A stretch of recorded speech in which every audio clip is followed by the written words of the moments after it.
এক ভাই মশালা জিজ্ঞেস করেছেন যে অনেক সময় দেখা যায় গরু শোয়ালো, গরু শোয়া ধরে রেখেছে, এখন জবা যিনি করবেন বিসমিল্লাহ আল্লাহ করে জবা করবেন, ছুরি দেওয়ার আগে গরু শোয়া রেখে নামগুলো পড়তে থাকে, 7 ভাগ মনে করেন, 7 ভাগ 6 ভাগ দেবে, কার কার অংশ এটার নাম পড়তে থাকে। আরে ভাই, এই নাম আপনি আগে পড়েন, গরু শোয়াবার আগে নামগুলো বলেন, আর কাগজ দেখে থেকে বলার দরকার নাই।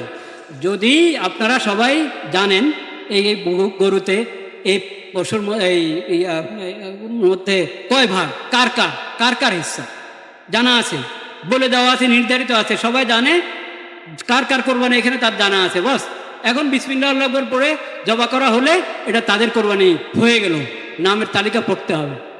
বুঝতে পেরেছেন? বিশেষ করে এই গরু শোয়ানোর পরে সময় ব্যয় করা এই তালিকা পড়ার জন্য এটা ঠিকই।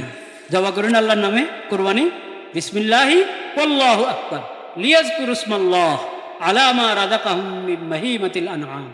যে পশু আল্লাহর দরবারে কোরবানি হিসেবে পেশ করছো, এটা আল্লাহর দান, আল্লাহর রিজিক। তুমি আল্লাহর দরবারে পেশ করছো আল্লাহর নাম নিয়ে। এখানে আল্লাহর নাম না নিয়ে যদি অন্য কারো দেবদেবীর নাম নেওয়া হয়, গায়রুল্লাহ কারো নাম নেওয়া হয়, তাহলে কোরবানি হবে? ঈমান থাকবে? লিয়াজকুরু ইসমাল্লাহ বিসমিল্লাহি আল্লাহু আকবার। তাওহীদের কথা বলো, ইন্নী ওয়াজ্জাহতু ওয়াজহিয়া লিল্লাযী ফাতারাস সামাওয়াতি ওয়াল আরদা হানিফান ওয়া মা আনা মিনাল মুশরিকিন। তাওহীদের কথা বলো, তাওহীদের দোয়া পড়ো, তাওহীদের আরেক দোয়া পড়ো, ইন্না সলাতি ওয়া নুসুকি ওয়া মাহইয়ায়া ওয়া মামাতি লিল্লাহি রাব্বিল আলামিন। আমার সালাত, আমার কোরবানি, আমার যাবতীয় সব ইবাদত একমাত্র কার জন্য? আল্লাহর জন্য। আল্লাহর কোনো শরীক নেই, আল্লাহর কোনো কি নাই শরীক। তাওহীদের সবক জিন্দা করো। দ্বিতীয় সবক জিকির, তাওহীদের বাণী, তাওহীদের জিকির। আল্লাহু আকবার, আল্লাহু আকবার, লা ইলাহা ইল্লাল্লাহু আল্লাহু আকবার, আল্লাহু আকবার ওয়া লিল্লাহিল হামদ। তাওহীদের আকীদা এবং তাওহীদের ধ্বনি, তাওহীদের জিকির, তাওহীদের কালিমা। তৃতীয় সবক ফা ইলাহুকুম ইলাহুন ওয়াহিদ ফালাহু আসলিমু। তোমাদের মাবুদ একমাত্র কে? আল্লাহ। আল্লাহর শরীয়ত, আল্লাহর দেওয়া শরীয়তের সামনে, আল্লাহর বিধানের সামনে নত হয়ে যাও, আল্লাহর বিধানের আনুগত্য করো। ইসলাম কে? ইসলাম, ঈমান এবং ইসলাম। শুধু ঈমান দ্বারা আল্লাহকে পাওয়া যাবে না। ঈমান, আকীদার কথা আপনি বলতে হবে, আমার দিল তো ঠিক আছে, আমার বিশ্বাস ঠিক আছে, কিন্তু নামাজ নাই, রোজা নাই, হজ নাই, যাকাত নাই, কোরবানি নাই, আল্লাহর বিধান নাই, আল্লাহ যা হারাম করেছেন তা থেকে বেঁচে থাকছো না, আল্লাহ যা ফরজ করেছেন তা আদায় করছো না। অশ্লীলতা আল্লাহ তাআলা হারাম করেছেন, ওটার পিছনে ঘুরো। চারিত্রিক পবিত্রতা আল্লাহ ফরজ করেছেন, দৃষ্টির হেফাজতের কথা আল্লাহ বলেছেন, আল্লাহ ফরজ করেছেন, তার খবর নেই। তাহলে ইসলাম হলো ঈমান এবং কি? ইসলাম। কোরবানির ইবাদত আমাদেরকে ঈমানের শিক্ষা জাগ্রত করার সবক দেয় এবং ইসলামের শিক্ষা, আল্লাহর দেওয়া শরীয়তের আনুগত্যের শিক্ষা আমাদের মধ্যে জাগ্রত করে। ফালাহু আসলিমু, ফালাহু আসলিমু। সেটা কয়দিন? শুধু কোরবানির ঈদের দিন মাত্র? হ্যাঁ, না। ওয়াবাশশিরিল মুখবিতিন আল্লাযীনা ইযা যুকিরাল্লাহু ওয়াজিলাত কুলুবুহুম ওয়াস-সাবিরিনা আলা মা আসাবাহুম ওয়াল মুকিমিস সালাহ ওয়া মিম্মা রাযাকনাহুম ইউনফিকুন।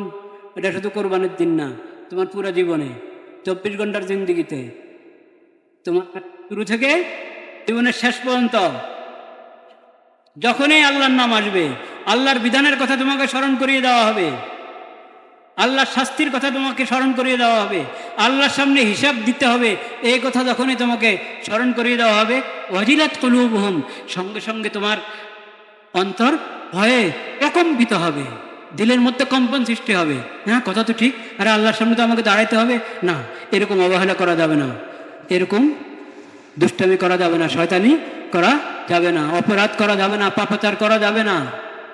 সতর্ক হও, সতর্ক হও। আল্লাহর বিধানের কথা তোমাকে স্মরণ করিয়ে দেওয়া হচ্ছে, আল্লাহর শরীয়তের কথা স্মরণ করে দেওয়া হচ্ছে। অন্যের উপরে, অন্যের ইজ্জত আবরুর উপরে হামলা করা, আক্রমণ করা দূরের কথা, শুধু কুদৃষ্টি, কুদৃষ্টি না এমনি দৃষ্টি দেওয়া, কুদৃষ্টি না সুদৃষ্টি, এটা তো মনের বিষয়, কে জানে। এজন্য আল্লাহ বিধান দিয়েছেন, তাকাবেই না তুমি। নজরকে হেফাজত করো। মুমিনদেরকে বলো তারা যেন দৃষ্টি নিচের দিকে দেখে। না আমার চোখে দোষ নাই, আমার দিল ভালো আছে, আমি তাকাবো না।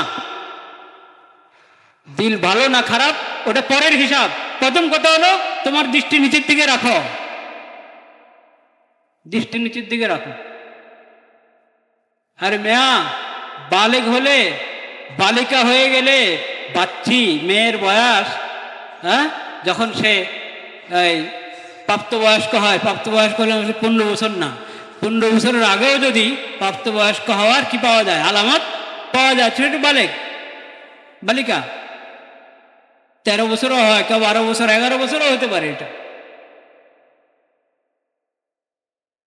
15 বছর হলে তো বালেক হয়ে গেল।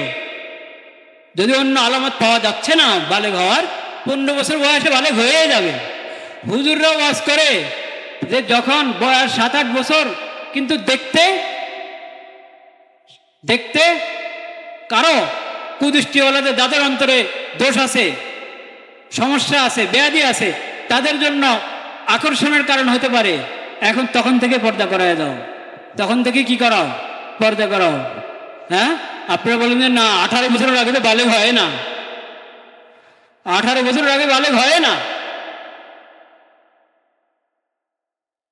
যে সমাজের মধ্যে এরকম হাওয়ান বাস করে, যে হাওয়ানরা 7 বছরের মেয়েকে ছাড়ে না, 3 বছরের মেয়েকে ছাড়ে না, সেই সমাজের লোকেরা পশ্চিমাদের এই কথা যে 18 বছরের আগে বালেগ হয় না, পশ্চিমাদের কথা আমাদেরকে খাওয়াইতে চাও। আমাদের নবীদের শিক্ষা, আমাদের ইসলামের শিক্ষার খবর নাই। হুজুররা ডেকে ডেকে তোমাদেরকে বলেন, মিম্বারে মিম্বারে বলেন, বেশি বললে তো তার মিম্বারই শেষ হয়ে যায়।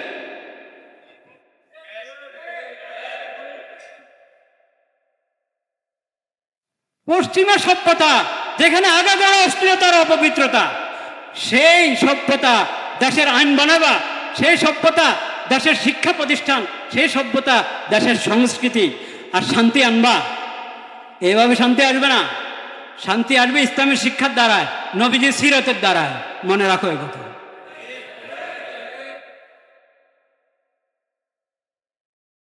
তো শরীয়ত তো বলেছেন, সূরাতুন নূরে পড়েন, আপনি সূরাতুন নূরের মধ্যে পড়েন, আল্লাহ তাআলা বলেছেন, হে নবী আপনি মুমিন পুরুষদেরকে বলেন তারা যেন নজরের হেফাজত করে, দৃষ্টি নিচের দিকে রাখে, এদিক সেদিক না তাকায়, অপাত্রে না তাকায়।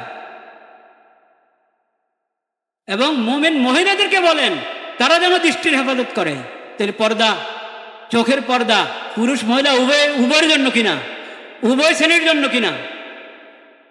তো নবীজির এই শিক্ষাটা আমাদের সংসদ ভবনে উচ্চারিত হওয়া দরকার কিনা, আমাদের মন্ত্রণালয়ে, আমাদের সচিবালয়ে উচ্চারিত হওয়া দরকার কিনা।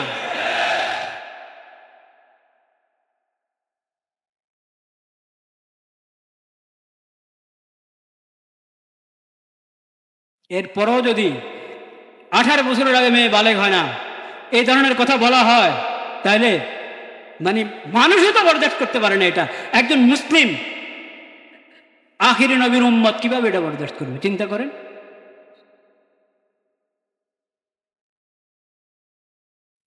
লা ইলাহা ইল্লাল্লাহ। ভাইরা আমার, আল্লাহর দোহাই দিয়ে যখন তোমাকে বলা হবে, আল্লাহর বিধানের নাম দিয়ে, আল্লাহর শরীয়তের নাম দিয়ে যখন বলা হবে, এটাকে অপেক্ষা করবে না।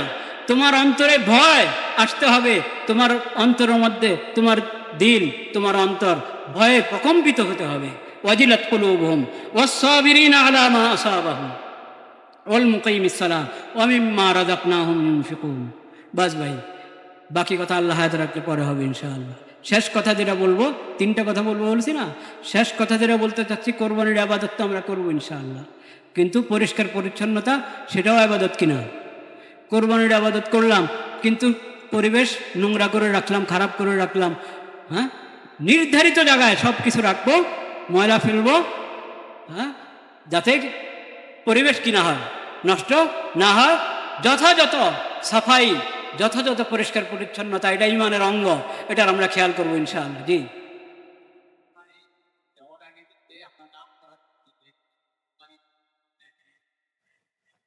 একবার মশালা জিজ্ঞেস করেছেন যে অনেক সময় দেখা যায় গরু শোয়ালো, গরু শোয়া ধরে রেখেছে, এখন জবা যিনি করবেন বিসমিল্লাহ আল্লাহ করে জবা করবেন, ছুরি দেওয়ার আগে গরু শোয়া রেখে নামগুলো পড়তে থাকে। 7 ভাগ, মনে করেন 7 ভাগ 6 ভাগ ধরে কার কার অংশ এটার নাম পড়তে থাকে। আরে ভাই, এই নাম আপনি আগে পড়েন, গরু শোয়াবার আগে নামগুলো বলেন, আর কাগজ দেখে দেখে বলার দরকার নাই। যদি আপনারা সবাই জানেন এই গরুতে এই পশুর এই মধ্যে কয় ভাগ, কার কার কার কার হিস্সা জানা আছে, বলে দেওয়া আছে, নির্ধারিত আছে, সবাই জানে কার কার কোরবানি এখানে তার জানা আছে। বস এখন বিসমিল্লাহ আল্লাহু আকবার পড়ে জবা করা হলে এটা তাদের কোরবানি হয়ে গেল, নামের তালিকা পড়তে হবে। বুঝতে পেরেছেন? বিশেষ করে এই গরু শোয়ানোর পরে সময় ব্যয় করা এই তালিকা পড়ার জন্য এটা ঠিক না। সব প্রস্তুত রাখবেন, প্রস্তুত হয়ে গরু বা যে জানোয়ারে আমরা জবা করছি, হ্যাঁ, এবং ধারালো ছুরি ব্যবহার করতে হবে যাতে কষ্ট না পায়, যাতে কি কষ্ট না পায়। এবং এবং এই পুরা ঠান্ডা হওয়ার পর খালানো শুরু করবে। ঠান্ডা হওয়ার আগে যতক্ষণ রু আছে, নড়াচড়া করছে, ওই সময় যদি আপনি খালানো শুরু করেন, তার ওই পাগুলো কাটা শুরু করেন, তাহলে এটা জুলুম। এটা কি জুলুম? এরকম অনেক মশালা আছে, আপনারা আরো ভালো জানেন। সেই মশালা বলার জন্য আসলে এই মেম্বার সব মশালা বলে শেষ করা যায়। এগুলো আলাদা প্রোগ্রাম করবেন শিখার জন্য, জানার জন্য। আল্লাহ তাআলা তৌফিক দান করেন। ওয়া আখিরু দাওয়ানা আলহামদুলিল্লাহি রাব্বিল আলামিন।